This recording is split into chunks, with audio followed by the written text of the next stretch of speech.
Welcome to Land Speed Legends, a podcast talking to the men, the women, the legends that make land speed racing great. Discover the stories of these ordinary people whose passion for land speed racing has made them legendary. And now, here's your host, the Bonneville Belle, the High Boy Honey, the Salt Princess, Allison Volk Dean. Okay, welcome the legendary Dallas Volk to Land Speed Legends. Dallas is the oldest of the Volk Brothers Racing team and happens to be my big brother. He has been involved in land speed racing for over 50 years. He's a member of the Bonneville 200-mile-an-hour club, which he gained entrance to in 2001. He is currently a crew member of the Volk Brothers and Nish modified roadster and high boy roadster racing team. Dallas is crazy knowledgeable about land speed racing, so this episode should be about as good as finally getting that red hat. And we can get into that, why that is said. It was a long road for me. It was a long road. Okay, well, thank you so much for being here. My brothers have come through for me on both occasions that I've asked them to join me, and Dallas is really knowledgeable about land speed racing and just the ins and outs of it. So I really do think this will be a great episode. Thank you for coming. Oh, so glad to be here. Yes. Okay, well, let's start with where you want to begin. Like growing up on the Salt is where I've kind of been beginning with people and what it was like to be out there. I've been going out there my whole life. I'm 55 now, so that's 55 years on the Salt. I know. I just said over 50 years. I didn't know how much. Well, I'll be 55 in October, so a long time out on the Salt. So I'd really not sure where to start other than I'll probably start with before I started driving, right? Mm-hmm. So from the time I was a little kid till I was about 8 years old, it was the Mattinson and Volk racing team. It was Dad's modified. Don had the motor, Dad had the car. And we spent every summer out of the Salt Flats. Mm-hmm. Me and Pat, my little partner in crime, we kind of, that's all we had was each other. But we also had the Mattinson group, which I need to kind of point out that, Don's kind of like he's kind of like a godfather to me. He's Don Mattinson. He was always there. It was us in our cars and him and his family, and we'd just drive out there and set up the pits, and me and Pat would torment everybody until they finally took us in to go to the pool. And so, a lot of time out on the Salt with the Mattinson family and doing that. So we probably did that for the first 8 years that I was out there. It was Dad running out there. We moved to Montana during that time. We moved from Rose Park to Montana, and that's where we met the Berklands. Yes. Dad, that was the first thing we did when we pulled in. Is Dad was like, "There's a Salt Flats racing family here, and we're gonna go hang out with them." So we went and visited the Berklands. That's where I met Tom and Bill and Betty and Jean, and so while we were there, we would come back for the races at the Salt Flats. We were there for only about 2 years, but when we came back, I was probably 6 or 7. And that's when we came back to Utah, that's when things really started happening for me personally on the Salt Flats. That's when Dad and all his buddies started the USFRA, mm-hmm. right, to do more races there. That's also when Dad and Rick really started pushing Save the Salt. Yeah. So I can remember taking our car to auto shows like the Autorama, and me and Pat just walking around the Autorama with to get signatures from people to so we get sent to Congress to Save the Salt. Also, once he started Save the Salt, that's really when I started getting into actually going out on the Salt and doing things right to help set up working. Yeah, set up the I spent hours and hours out there dragging. Right. So before that, though, what you were racing, what was the car that you guys had? You had a car before the 59, the Roadster that I know of. So you guys were racing what car when you were first out there? So Dad built a modified Roadster. Mm-hmm. That was also the 59. Yes. He had a modified Roadster. And like I said, the first 8 years was just it was the Mattinson and Volk modified Roadster. And Don had a little Dodge that he put in there, and that's what Dad got into the club in. He got into the club in 1975. It was a pretty old. I think the record was in the high 190s or maybe right at 200, and Dad bumped that up to 207 with that car. And that's when I think that record stood for like 20 years. Wow. Before I think it was Willie Fruitiger that took it away. I think it is too. Yeah, took it away. So that stood for a long time. But that was, that's all I knew was that modified roadster at that time, and it was pretty tight with the Mattinson family, working with them. But then after Dad set that record, that kind of dissolved because he'd set the record, and Don, I don't know if Don had another motor or what. So I know that in 78, Bob Hazelwood, he had a Chrysler that he put into Dad's modified, and he drove. That's kind of the thing with our family too, is once somebody sets a record, it's open for the next person to come in and get a record. So even like, with our car, me, you, and Pat set a record, and then anybody who has put a lot of time or effort or money into the car, they get, if we can work it out, they're the ones that drive next. Yep. But, and then Bob Hazelwood set a record. He's the one, he got into the 200 mile an hour club with Dad's modified. With the modified. And, okay. Chrysler. I didn't know that. Bob was a funny guy. I feel like this was a time before me, so I don't remember this a lot. I don't or I've only heard stories. Of course, I don't remember it. I wasn't born, but so Bob was he was really good with Hemis. He had a daughter, Mary Alice, and she was probably 4 or 5 years older than me, and I thought that she was always cute because she's this California girl, so it was always cool when she was part of that. But Bob was a funny guy. He was one of these guys that never stops working, right? He's go, go, go, go. In fact, he would put a spark plug wrench in the car with him, and he would make a pass. And when we'd get to the car, so you push the car off, is for the people that aren't familiar with the salt flats. You push the car off and it makes a run, and it goes 5 miles. And by the time it shuts down, it's like 6.5 miles, right? And so you as the push car have to eventually catch up to that and pick up the car and pick them up. But we'd get there, and Bob would already have the body panels off, and he'd have the spark plugs out, and he'd be checking the spark plugs in his driver's suit. That's so funny. But he set that record in 78, and that was kind of the end of the modified roadster after that. Right.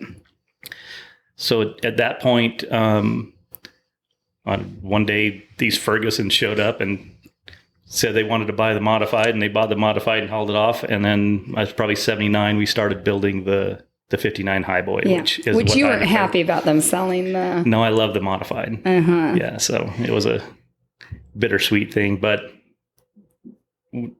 looking at it now, it was a good move. Right. So that's when Dad started with Frank Park started building the 59 Highboy. And I guess 80 would probably, it's got to be close, around 80 is when he first brought it out. So the car that me and you and Pat drove, it's actually been out on the salt for 42 years now. Yeah, that's crazy to think. And really with not a lot changing in it, the basics of it. I mean, of course, there's different safety features that had to be added or whatnot, but... Yeah, absolutely. And we've back halved it. We've done a lot of stuff to it over the years, but it's got a lot of upgrades. I drove it. It just had a tack and an oil pressure gauge, and that was in a water temperature gauge, and that was it. Now you got all these DATAC systems that monitor everything. Right. Which I think the way that I did it actually teaches you to drive the car a little better. But that's how it was. Well, I think people like to hear about what the salt was like back then, what it was, the meats were like, what are some of the things that you can remember about that?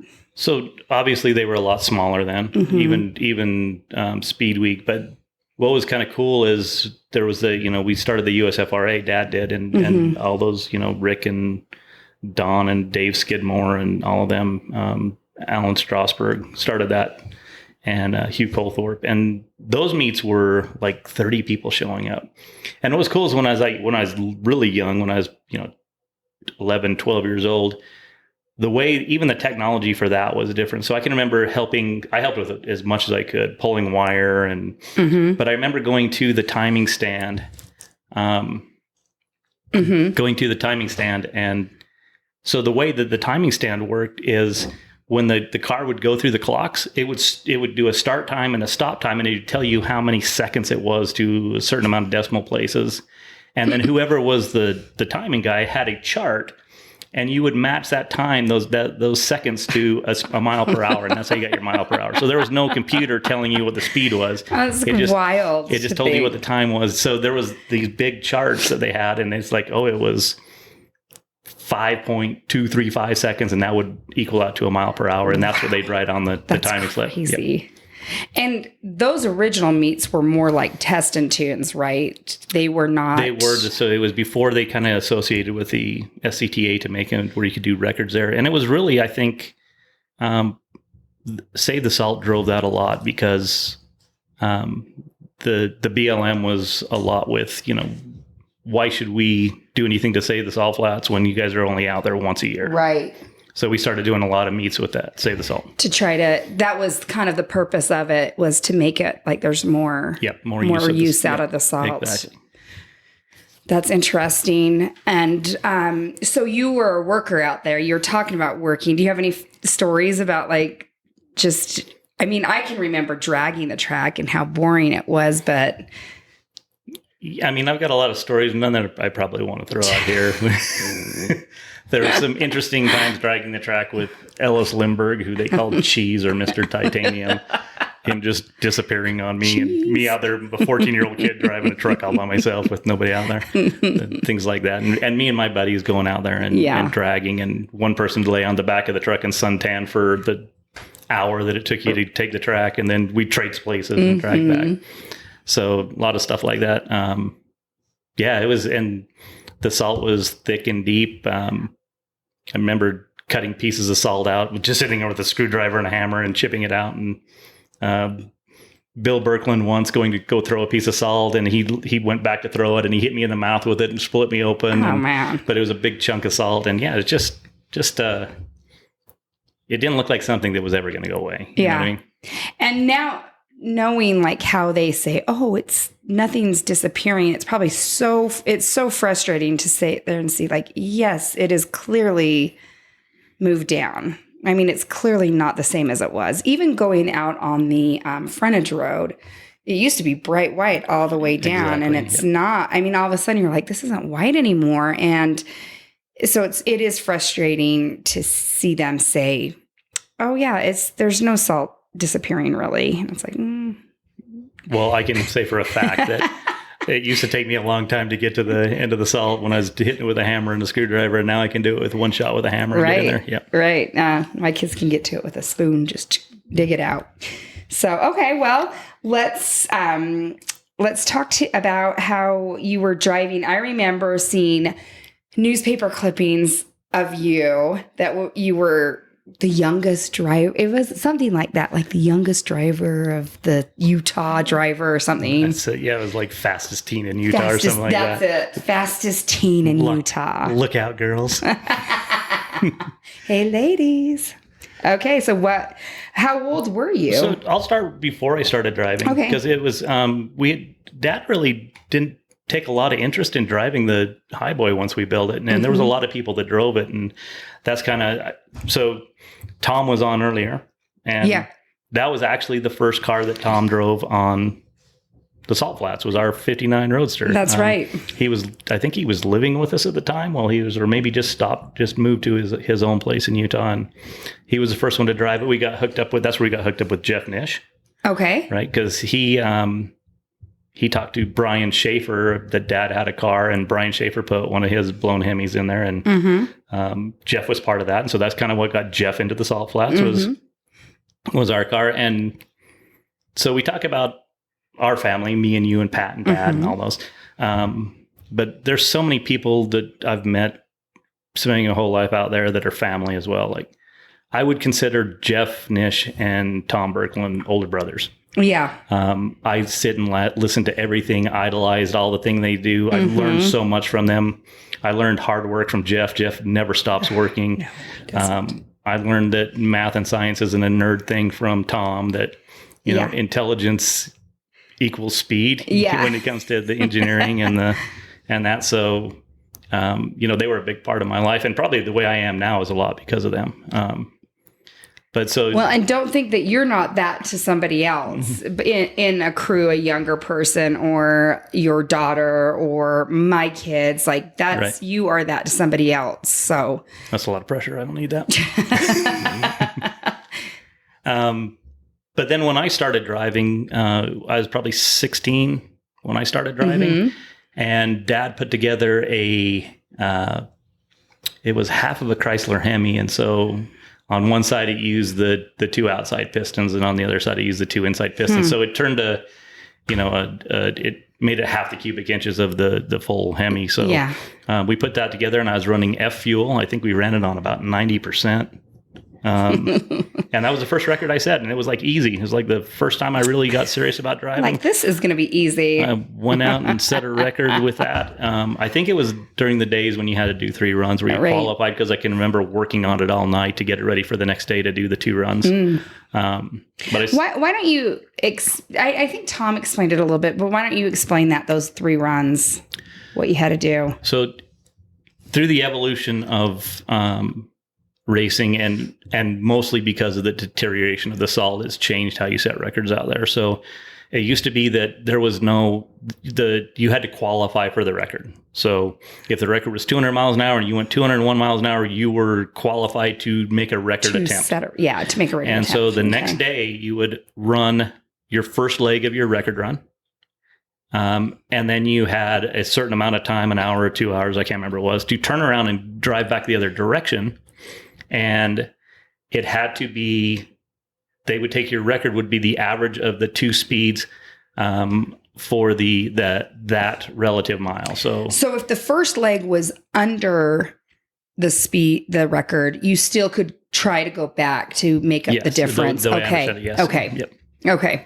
You had to do 3 runs basically that were ended up the last 2 ending up over one had to be over the record, and the next 2 had to average over the record. One had and the last 2 had to average. That's right. And really quick, because I don't think we've talked about this, just talk about how they get the average, since this is kind of the first time it's really been brought up that much. So when it was 2 directions, right? If you set your record in the first mile. If you qualified in the first mile of the 3 time miles, they took your speed from the first mile on the mile back. But that's after, with the 3 runs, that was after you qualified. Right, after you qualified. So basically what it is, if you set a record in the middle mile, if you're qualified if you are over the record in the middle mile, if you come back and that speed is over the record, they would take the average of the 2 speeds through that middle mile, and they would say that is your. So it has to be in that same mile. Yeah, exactly. You have So but on the 3 runs, just really quick, this is just out of the blue question. It didn't have to be the same mile, right? The 3 mile basically just said, okay, you are fast. With the 3 runs, the first one just basically said, okay, you're capable of doing this. Now let's see if you can really do it. So now I got to go back to my memory banks. And I think back then it was relative mile. So if you did it in the first time mile going back, you had to do it in the first time mile coming the other race. So it would actually be the third mile coming back would be the first mile coming back. Okay. And then it went from relative mile to geographic mile, which means that if it was the middle mile that you did it in going there, and I might be backwards on this. So if you did the middle mile, it had to be the middle mile coming back. So they got rid of the qualifying part where you had to qualify first. As soon as you went over the record, you were qualified, and that was the first leg of your run. Okay. And then, so that's how I got my record when I got into the 2 club, is I ran over the record and I do have this backwards, in the first mile. Right. So I had to do it in the first mile coming back, which is actually, if you were going down, was the 4 to the 5. Because when I went there, it was the 2 to the 3, and then coming back, it would be the 4 to the 5, or the 5 to the 4, which was the first measured mile. Did you go the opposite direction? So, was that still, because I didn't. So I went the opposite direction for mine. So they must have just barely changed that in between the few years that. Yep. Because I didn't. I went the same way, both directions. Okay, so let's talk about your. So it changed from relative mile to geographic mile when they went one direction. So relative mile means if it was in the first measured mile, it was the first measured mile coming back. Okay. But then, so what happened? Why you didn't go 2 ways is the salt started getting so bad that we had to make the track smaller. There wasn't as much geographic area to put a track on, so we couldn't do 9 miles anymore. We had to do 7 miles, and we were starting to it was starting to get really dangerous for the people coming back on the return run because they were hitting the freeways and the dikes and all of that because there wasn't enough miles. What happened in between?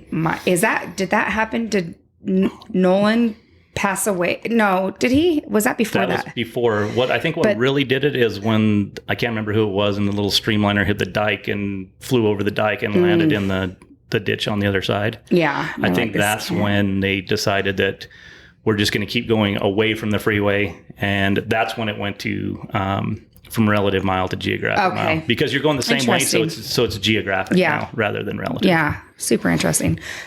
Yeah, and I didn't know that. I really didn't know that there was a difference, that they went from relative to geographical mile. Well, so when you're going the same direction, then they're both kind of the same thing. Right? Yeah, it makes sense. So I had to do it in the first mile, which the first time mile going there, and then when I turned around, I had to do it in the first time mile coming back. It made no difference for me to run the second and the third mile because I qualified in that first mile. So they take the first minute the first leg of your run is whatever breaks that first record is I only ran to the 3. So that's kind of an interesting deal too. And so I'll start with my big run going to the before I set that record was after we sold the car and after a few years of running sold the modified and a few years running the Highboy, we teamed up with Gordon Hoyt. And Gordon Hoyt had the motor, we had the car, and Gordon Hoyt was a huge character. Loved him. He was like an uncle. Yeah. And he recently passed away. He did. Yeah. And yeah, that was very sad for me. He was president of the 2 Club. President of SCTA for a while. He's big influence, He was a big influence and a big influence in my life. He's, I talked about my brothers. I've also got my uncles that I'm not related to, right? And Gordon's one of those. Gordon, Rick Vesco, Monty Wolf. Yeah. May he rest in peace. I miss him a lot too. I know. But I spent a lot of time. So Gordon put together a de-blown fuel motor, which was a little rat motor with a blower on it, a little mouse motor with a blower on it. Gordon could make tons of horsepower. It was a hard car to drive. It was a hard motor to drive because it had this weird power band, and he put together strong motors. It had this weird power band where it like 5,600 RPM is where the cam would come in, and it was like a turbo kicking in. It was like it was hard to hold onto the car when that happened. That was at 5,600? Is that what you said, about around 5,600? So he probably taught me how to drive a lot, because he'd say when to hammer it, when not to hammer it. But then I also cheated a lot with him. So I hated that when it first came in that 5,600, and he wanted me to shift it like 7,200. And what that does, it put me right back in the power band on the shift. And so it was like shifting and then just trying to get a hold of the car again. It's just out of control again. So what I found out is if I took it up to like 7,500 and shifted, it put me right in the middle of that power band rather than the start of it. And so it was a much easier drive, but then he would just scream at me to not take it up so hard. But what I did find out is there's a reset button on the tachometer. So there's a tattletale tach that tells you how high you went up to. So I would always accidentally bump that reset button on the way out. It is in the weirdest spot when I get out of the car. It just always happens. But that's the thing with driving out there is you learn. Like, I learned so much driving that, because I drove it for so long. I drove his motors out there trying to get that stupid de-blown fuel record forever, which still stands, by the way. That's Greg Temple. And that's the one that you were going after that at that time? How long did you try for that? Probably 12 years. Oh my gosh. 10 or 12 years. I mean, there were some rainouts during that time, but that still can't. I mean, that's it was still a long time. And I qualified once. And I can remember Dad and Gordon pulling up and honking the horn and cheering. And I was just standing there next to the car, and I could just see all of the oil pouring out of the bottom of it. And I'm just like, just tame it down, boys. Like, they're done yet. This isn't going to happen. But I tried that for a long time. But I learned a lot of it. That's the thing, is repetition is how you learn how to drive the car, right? So not only anybody can get in a car and just hammer the throttle down and go, but learning what the sounds are that it's making and the feel that it has. I mean, it's really weird. there's like, you can feel a tickle in your butt when you're driving. And when that's, that, you're really moving with that. Yeah. And knowing when to shift off of that. And, also, I mean, just learning when to shut a motor down and save it. So I learned a lot driving that car with Gordon, helping with that. Yeah, that's awesome. And then, so that was 10 to 12 years. And I remember that time it was very influential time to have all of Gordon's family out there and all of our family out there. It was a lot of fun. They were a lot of fun. So after that, you moved into, what happened next? What was the next engine that you ran? So can I do one funny story from Yes, go for it. So yes, stick it in. I'm starting to bring my wife into this picture now.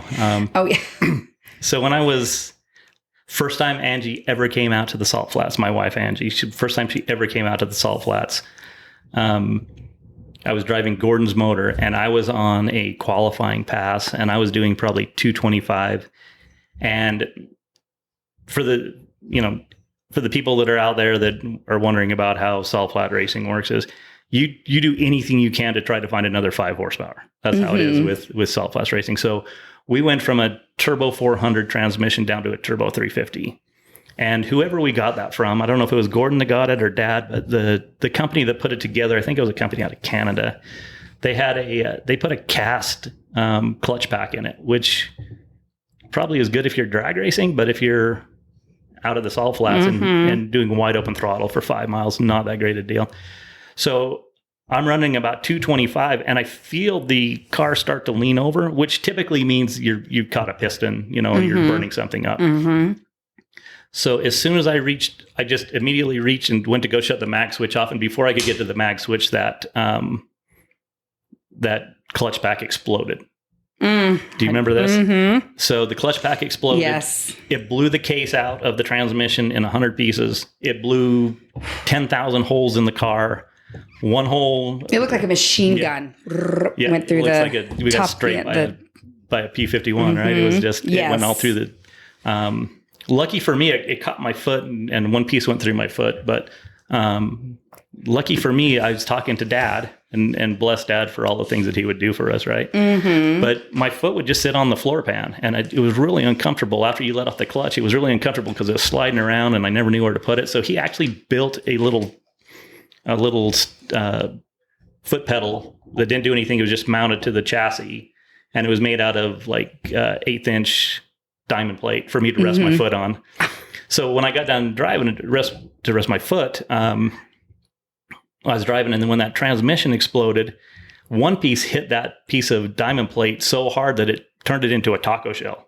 Yeah. And I can only imagine what would have happened to me if that wasn't there. So that was just kind of a luck of the draw thing. And I didn't know that he had done that just for you to rest your foot on, which is, that's pretty awesome. I was just complaining about that, and he built that in there, and it actually kind of saved me. But back to the story with Angie is her first time ever watching me drive, and she was in the push car. She's probably like, And so the transmission explodes, and at that time you turn off to the left if you had an emergency, and all the ambulance and thing came. And so when Angie's pulling up in the push car, there's ambulances, there's fire trucks all out around the car, and she's seeing the big trail of red going from the car.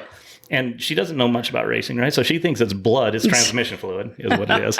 But she thinks it's blood, so she's freaking out about that. So her first experience with the racing was not the best experience for her. She's adjusted well, though, into it.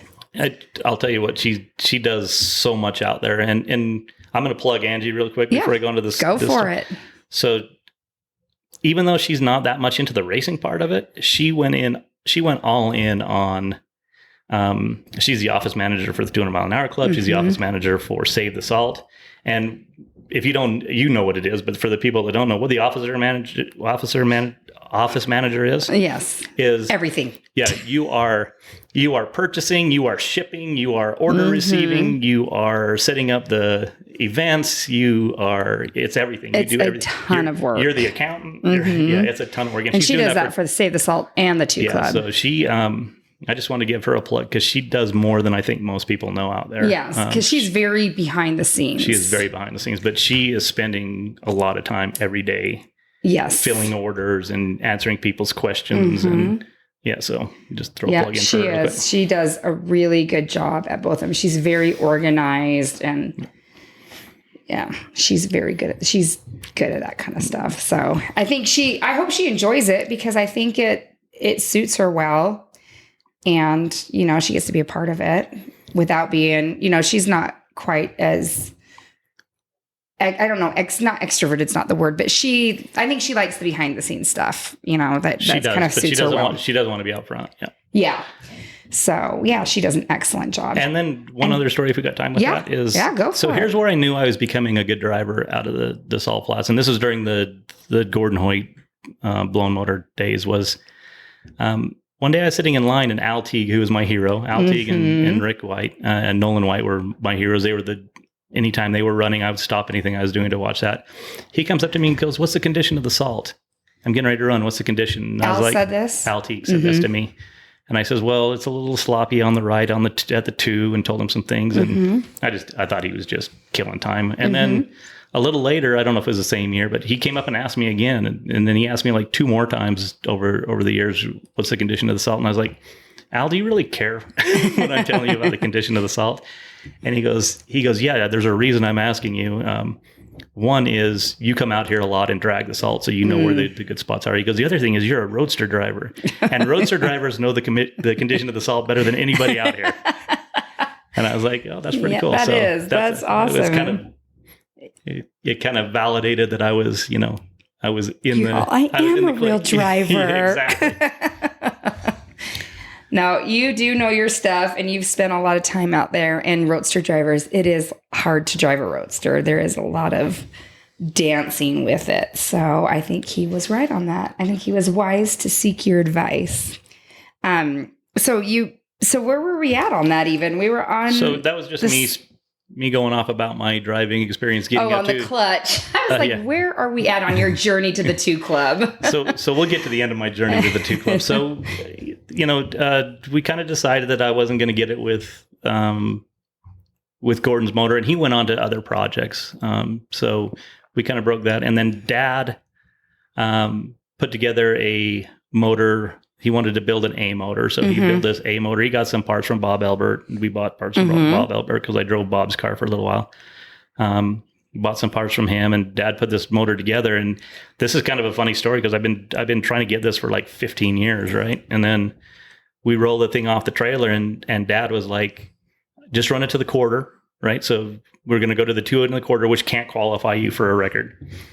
Just take it to the 2 1/4 and see how it feels, and then we'll adjust and go from there. Well, I was running to the 2 1/4, and it felt really good. And I was figuring, this thing's really getting after it. I'm going to run it to the 3 and at least get a mile time and see what we're doing with that. Kind of where we're at. It gives you better data, right? So I run it to the 3 and I pull off, and everybody pulls up and they said, "You qualified." You're like, really? So it was like a 2:27 record, and in the first measured mile, I ran 2:31. Yeah. And Dad's like, "Well, what do you want to do?" And I said, "Well, shouldn't we just put this in impound?" He's like, "Oh, I guess so." So I only had the 1 mile to run on the way back. So we put it in impound, and there was a concern about weather. So we were supposed to run the next morning, but there was a concern about weather. And they said, "Do you want to run? Anybody who wants to run tonight can run tonight." And so I was like, "Yeah, I want to run tonight. I don't want any chance of this." Oh, I'm done with this. So they took us down to the 7 mile and run back, and I can only run from the 5 to the 4, which is the first measured mile, right? So hammer it down. I had like 2:32 in that, ran that, and when it all averaged out, it was 2:31.045, and I was in the 2 Club. Nice. Yes, that was. But so how many years between when you first started to try to get into the 2 Club to getting in the 2 Club in 2001? So I probably got serious at running in the 2 Club in 86. So I don't know, what is that? You're better at math than I do. Do that quick. 13 years? I don't know what it was. 13 years. I got my calculator, but we'll just say 13. That sounds good.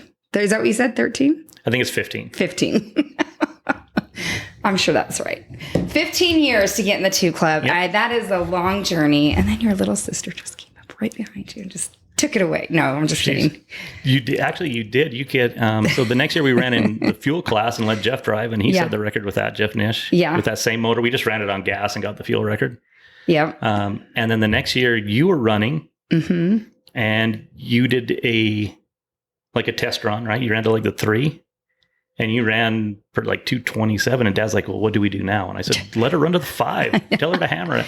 Right. So he didn't know, I don't think he was ready for you to start going for that. Yeah. But I said, it was actually me that said, hammer it. Yes. Let her hammer it. You were my biggest advocate. And you ran it to the 5 and qualified and then turned it around and I had to do it 2 more times because I can't remember what it was. Something broke on it and I had to go back in and do it again. So anyway, yeah. Yes, you were, and you were the biggest advocate and you were there super happy for me when it happened. Took my record from me. Well, yeah, they're not meant there to last long, right? Well, I mean, you think about it. Who would you rather have take it from you than somebody on your team, right? That's right. That is right. So, well, I am, that was a long road for you to get in the club, but it was worth it. Well worth it. You learned a lot. You got to drive a lot more than I ever did, which is kind of nice. I remember thinking, well, gosh, this is already over, but we had a good engine and it was fun to run. Yeah, I had a boatload of runs over 200 miles an hour before I got there. So it was. So you're definitely a much more experienced driver than most. Well, is there anything else about that journey or anything else about driving that you wanted to talk about or anybody? No, because once like I said, when you're part of our team, once you set a record, you're back of the line. So you're really back of the line. I've got to drive a couple test runs and I drove the 590 once, the modified once, just because nobody had ever driven a modified other than me before. So I drove that. Yeah. What modified had you driven? I drove, See, like there is more stories here. I drove, Leon Griffith had a modified roadster out there. He's a 2 Club member. He had a modified roadster out there and the person that was going to drive it drove it once and didn't like it. And so he actually came to our pit and asked me if I wanted to drive it. So it was a modified, it had like a 360 cubic inch. What year was this? This was... After or before you got in the club? It was before I got in the club. Okay, sorry. And what did he have in it? Like a NASCAR motor, 360 cubic inch Chevy. I think it was a sprint car motor. So basically set up like a sprint car motor. But he wanted me to drive it. And first thing I do is I grab Dad and Tom and I say, come look at this car and tell me if it's something I should get in. And those are the 2 people I would go to. Say, tell me if this is something I could get safety. And Tom says the car's safe and Dad said the car's safe. What they didn't tell me is Benham designed this car and he designed it for little small wheels on the front. And this group took it and put big wheels on the front, which changed the way the car drove. The best I can explain, I think I only ran like 185. The best I can explain it is driving a forklift on ice. In fact, I think Gene Berkland explained it that way to me. I told him what it was doing. He goes, is it like driving a forklift on ice? But just by them putting the bigger tires on the front, changed the whole aero packet and it just made it a nightmare to drive. So I took 2 passes with that. And I think the last pass I ran like 190 and almost hit the clocks and I couldn't even get it away from the clock. So the car was safe if you would have crashed, but it was not a good car to drive. So I just told him, I just gave him the keys I've back had enough fun. Said, I can't, this is impossible to drive. Okay. And so is that the only other car that you've driven? No, I drove the 56 car, the street roadster for a couple years. Yeah. So, yeah. That was a fun car. That was a fun car. A lot of people drove that car. That's the one that Jorgen Muller got into the club with. Yep. I would like to get another little car like that. I think that'd be so much fun to have just a couple of little roadsters in the pit. Another one like the 56. That was a lot of fun when we had that. That was the biggest grenade of a motor I ever did. It had a JP1 in it. And, in the 56? Yeah, and I blew it up so bad that the next year they were bringing bags of parts to me from when we were driving on the track. And here's some more. Yeah. Oh, that's funny. All right. Well, how about now? Like, what are you doing? Any kind of like current or future projects? What's happening? So I mean, I'm pretty heavy. Me and Pat put that motor together that's in the 590 and it's running really hard. It's had to be rebuilt a couple times. Jeff's helped us with that. We're running the 59, the Highboy still. My daughter Megan is driving the car, right? She's driven both cars. She's driven the modified once, and she got her B license, which means between 176 and 175 and 200. She got her B license in the 59 car with one of Pat's motors in there. So I got 2 daughters. I've got Megan, and she's all into driving. That's what she wants to do. And then I got Amanda. She's more like Angie. Yeah. She loves coming out. And she wants to be she wants to help with the Save the Salt and the 2 Club stuff and whatever we need, but she doesn't have any interest in driving. So there's still quite a few. So I don't want her going over maybe 225 in the high boy, and I'd be okay with her going 250 or 260 in the modified. Mm-hmm. That high boy it's 42 years old. It was never really built to go over 250 miles an hour. I did it once with Gordon's motor. Mm-hmm. And it was as scary as a ride could be, going that fast in that car. The attitude of the car changes so much over 240 miles an hour with that car. It turns into a little beast to hold on to. Mm-hmm. So almost impossible to drive. So, I would like her to be in the 225 range. So there's probably not a lot of records for her to obtain that are in the roadster. So in the roadster, I think there's a couple that are still attainable. There's like a D and a C gas motor record that are still attainable. And then in the modified, I think there's a ton, because I feel safer with her going quite a bit faster in the modified than the the modified's already been close to 300, right? Yeah. And it's on rails, so. And we designed it to go that fast. Yeah. So I'm a little safer with her getting up in the 240, 250, 260 range with that. Yeah. Nice. So is she on deck for anything? I don't know if there's... I don't know what the story is. 2 records we're running for her right now, right? And then you know how the program works. We'll run those until we either run out of resources or the motor's done and we realize we can't do it, or we set a record. So our 2 drivers now are Jake and Channing, and so as soon as one of them sets a record, then that opens up a spot for a driver. And if it's the 590, I think it would either be Megan or Melanie next. If it was the 59, then I think would be Megan. Try to put something in line for Megan. Okay. Yeah, there's a little bit of finessing, a little nuance to all of it that you have to work around, right? Like depending on who wants to drive, who they feel like finally doing it. Yeah. Sometimes people want to drive, then they don't want to drive, when it comes right down to it, or whose engine it is, who has the money. There's a lot of nuance to all of it on who can drive. And then, so would you consider yourself, I know you do a lot with the 59. I feel like you do more with the 590, the modified. Am I correct in that assumption? So the 59 is still our car, right? But it's kind of a weird deal. It's got Jeff's motor in it. And so Jeff Nish, and he's got some nephews and people that are really kind of taking that over. And so there's not a lot of need for me to be over on that part. Yeah. Me and Pat put this motor together for the 590 car. So I'm a little more invested in that right now, in the 590, because the modified. Yeah. The modified roadster, just because it's our motor. It's Brady Nish's car, but it's our motor, and I've been working on that. And so probably just spend I still work on both of them, but I probably spend a little more time on the modified than the regular roadster, than the high boy. So what do you think we're going to do with the 59? That was I was trying to think of the question I was wanting, but the 59, what do you think eventually, like when Dad's no longer here, which hopefully is a while, but what do you think will happen with the 59? What are your thoughts on what will happen? That's a good question. I mean, it's still a very competitive car. Yeah. Right. And on records under 240, it's very competitive. It's very aerodynamic. For a high boy, for a brick, it's one of the most aerodynamic bricks out there. Yeah.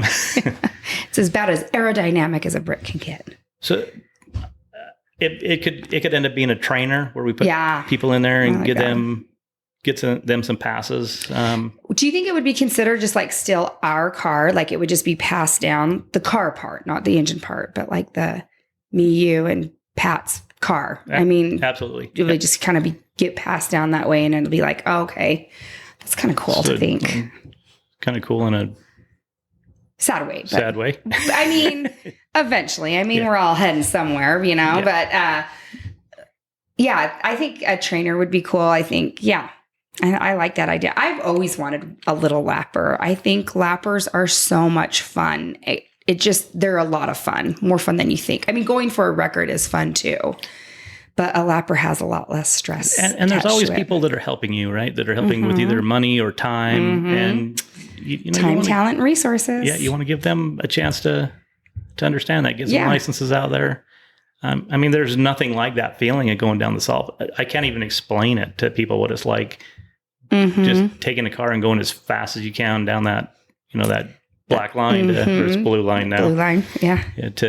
And just how all of your senses are focused on one thing. It's so weird. Every sense in your body, you kind of get little butterflies before you start, but as soon as it starts pushing you, everything goes away and it turns into my entire focus is running this car on a straight line as fast as it will go and not messing up. Yeah. Right. So and people ask me what it's like to go that fast. I'm like, it's like everything at once. It is fun, exciting, scary, terrifying, thrilling. I mean, it's just everything at once. Never scared while I'm driving. It's weird. I'm a little nervous before. I'll tell you where it's a little scary when it starts to I wouldn't say I'm scared, but it can be scary.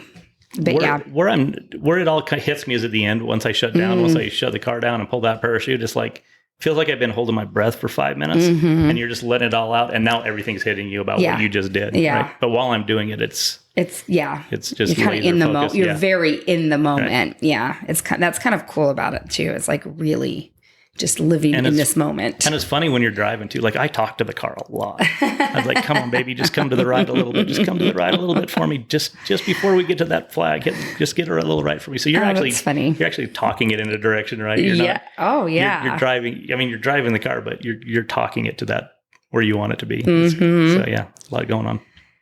Yeah. I'm sure you're using some more PG words for me. When things go wrong, when things go wrong, that's when. So, well, if you could do whatever you wanted, let's say time, money is not an option, isn't, can do whatever you want, is not a matter. What would you do? I'm trying to think of how you'd say that. It's not an option, how would you say that? Time is not anyways.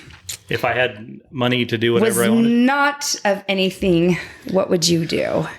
So I'd probably start chasing. I'd probably go after rear engine modified roadsters. If I could throw a bunch of money into something. I mean, streamliners, they're already beyond. I think what the conditions can handle anymore. I don't know if there's going to be a lot of big records anymore, just because of the conditions of the salt. Unless it can get solved a little bit, maybe, and that's possible. That is possible. But it's a newer class, so there's still a lot of openings in there, right, to set records in that rear engine modified. That's the one thing is, so if you're driving a coupe or a Lakester or a roadster, that's 70 years of people setting records. Yeah. Right. So it's not like there's any cherry picking. Everything in all of those classes are hard.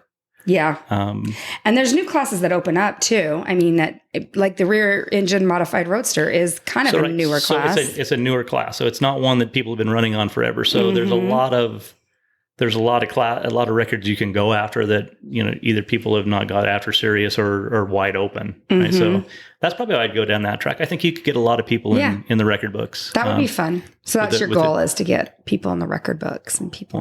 We don't. I think that is. We're not doing it for the money. Yeah. That's a good point. I mean, that is the only.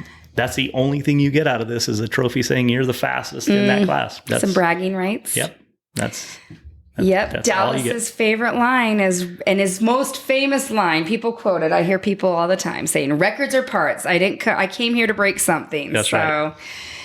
If you don't set a record and you still got all your parts together, then you didn't try hard enough. Do better. Well, is there anybody else that you wanted to talk about or anything?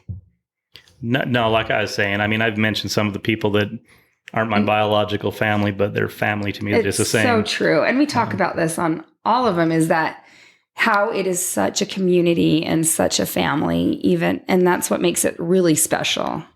And not, I mean, with like Fesco and the Tom and Jeff and his family, the Nish family, and all these people, Don Manson. Not only do I trust them for not would I only go to them for racing stuff, but just life stuff. There's so much knowledge there, and so good at people, and I know that they'd never put me in the wrong direction, right? So Right. a lot of the way I am now is because of that influence from those people. I would agree. And influence from the Salt Flats influence on my life, or land speed racing influence on my life, has been huge. I know it's been even, you've had a big impact on who you are. But yeah, well, have you been involved in landracing.com anymore that much?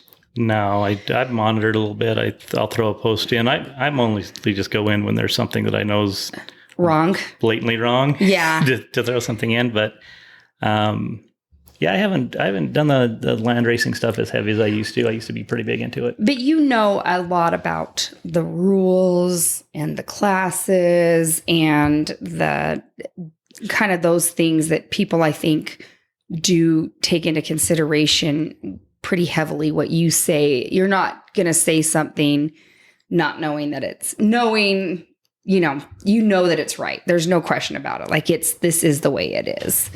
Yeah, I can't remember who the quote was from, but I always want to make sure I got the data to back up whatever I say, right? Or the knowledge to back it, because I can't remember who said it, but can I cuss on this? Sure. There's a saying that, without data, you're just another asshole with an opinion. Yeah. So, yes, of course. It wouldn't be Land Speed Legends if you couldn't cuss on it. So, and I'm a big believer in that. Who's a big believer in that is Tom Berkland. Oh my goodness. You'll ask him just an easy question, and all of a sudden you'll get a 500-page text back asking you 400 more questions on your question. So he wants data. So, yeah. Yep. Okay. Well, I think that wraps it up for us. You've been awesome. My brothers have both pulled through, which they always have. Why don't you tell them that story really quick about us was that at the pool with the swimming pool at the Salt Flats? Was that at Wendover? Which story are you talking about? The swimming pool where you said, I'm going to swim to the end and back. Oh, no, that was it. That was a different place, wasn't it? Just go ahead and tell it. I love my brothers. They're my big brothers. I've always trusted them and always wanted them to just be, I just adored them when I was little. So this is a cute story. Go for it. So you were probably 2 or 3 and you wanted to go swimming, and taking a 2-year-old girl swimming is boring because you're just holding them the whole time and bouncing them down. And I was 13. So I wanted to swim. So I sat you on the stairs of the pool, and I said, you just wait here, and I'm going to swim to the other end and back. And I got to the other end, I turned around and I looked back, and all I could see was blonde hair bobbing in the water. You had fallen in. And I was like, oh, I just killed my sister.